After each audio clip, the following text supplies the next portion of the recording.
Bonjour et bienvenue à tous dans cette seconde vidéo qui s'intitule Comment mettre son CV en valeur. Il faut savoir que dans le retail, les maisons de luxe reçoivent des centaines, voire des milliers de candidatures et les employeurs n'ont pas forcément le temps ni la patience pour décortiquer un CV et trouver les informations qu'ils recherchent.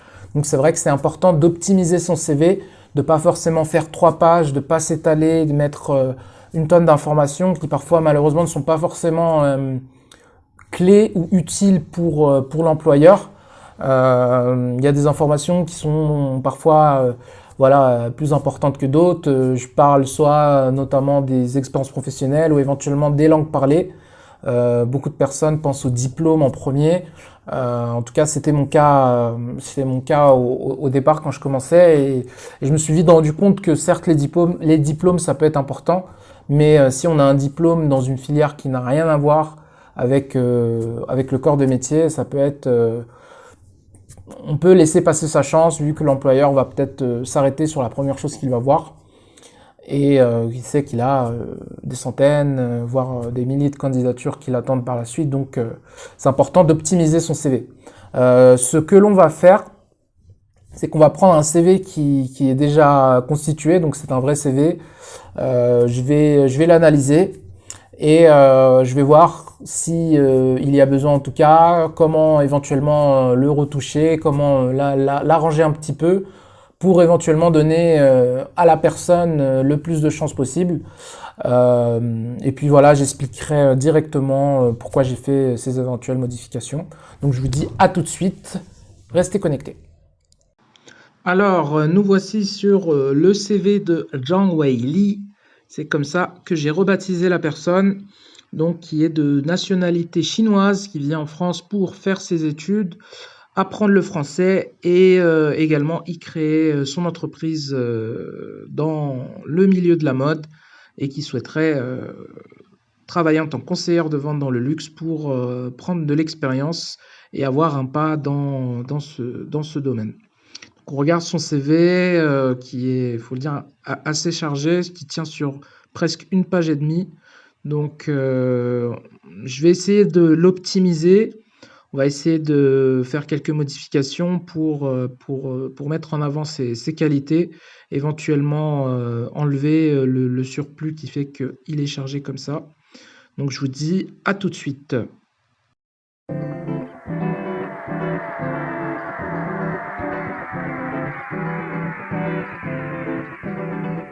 Last night we danced and I thought you were saving my life.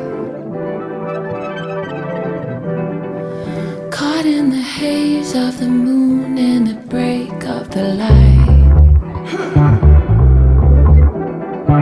I know what I want. You can do what you want. I know I said it before. On se retrouve de nouvelle fois sur la version finalisée du CV. Alors, il faut savoir que j'ai apporté des modifications assez mineures. Il n'y a pas grand-chose de modifié. C'est pas bien fou.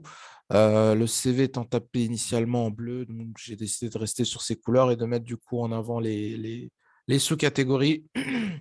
Donc, ce que j'ai mis en avant, c'est les compétences, pour la simple et bonne raison que lorsque l'on regarde les diplômes, on a dans un premier temps voilà, une licence d'ingénieur industriel inachevée, puis un cursus voilà, de licence en gestion financière, avec des expériences professionnelles essentiellement dans le monde de la finance et des banques. Donc voilà, je ne pense pas que ce soit quelque chose qui soit forcément à mettre en avant, surtout que, comme je vous disais, les employeurs, ils font rapidement le tri. Donc je pense que mettre le fait qu'elle parle chinois, du coup, forcément, c'est sa langue maternelle. Elle maîtrise donc la langue chinoise, la langue anglaise, la langue allemande. Elle est en cours d'apprentissage pour le français et le japonais, mais c'est un gros plus. Moi, ce que je vous recommande, c'est de toujours mettre les langues étrangères que vous parlez, quelles qu'elles soient. Il faut jamais sous-estimer le fait que voilà, ce ne soit pas une langue entre guillemets rare. Voilà, si vos parents voilà, vous ont appris leur langue maternelle en Afrique, je sais pas, au Maghreb, et cetera. Pour l'arabe, par exemple, c'est pas nécessaire que ce soit l'arabe littéraire. Il faut enlever ce mythe de, si c'est pas de l'arabe littéraire, ça ne marche pas. Pour avoir fait des traductions et avoir voyagé dans des pays du Moyen-Orient, je peux vous dire que voilà, personne ne parle l'arabe littéraire, chaque pays a son propre dialecte. Donc, le fait de parler un dialecte du Maghreb vous permet de communiquer sans problème, avec, des personnes, du Moyen-Orient ou d'ailleurs. Voilà, si vos parents vous ont appris le turc, le sénégalais, l'italien, peu importe, on est toujours bien content d'avoir un vendeur qui parle une de ces langues-là, et voilà, donc n'hésitez pas à les mettre en avant. Voilà les compétences en logiciel, ça peut être aussi intéressant pour, la suite. L'expérience professionnelle, j'ai épuré, j'ai enlevé un petit peu, voilà, de surplus puisque, voilà, l'expérience était un petit peu trop détaillée. On n'a pas besoin que l'employeur s'attarde sur ça ou qu'il trouve que, voilà, votre CV est un petit peu trop tourné, sur la finance, par exemple, pour ce cas-là. Et ensuite, grosse modification, j'ai supprimé la suite des centres d'intérêt. La personne avait noté, voilà, qu'elle avait été capitaine, d'une équipe de volleyball ou de basketball, qu'elle avait voyagé dans certains pays, et cetera. Ça, c'est pas forcément quelque chose qui va être un plus. Au contraire, ça va alourdir votre CV. Donc, voilà, c'est assez simple. C'est pas une présentation très incroyable. Là, voilà, vous pouvez rajouter une photo, comme je vous disais, si vous avez une photo assez professionnelle. Donc, voilà.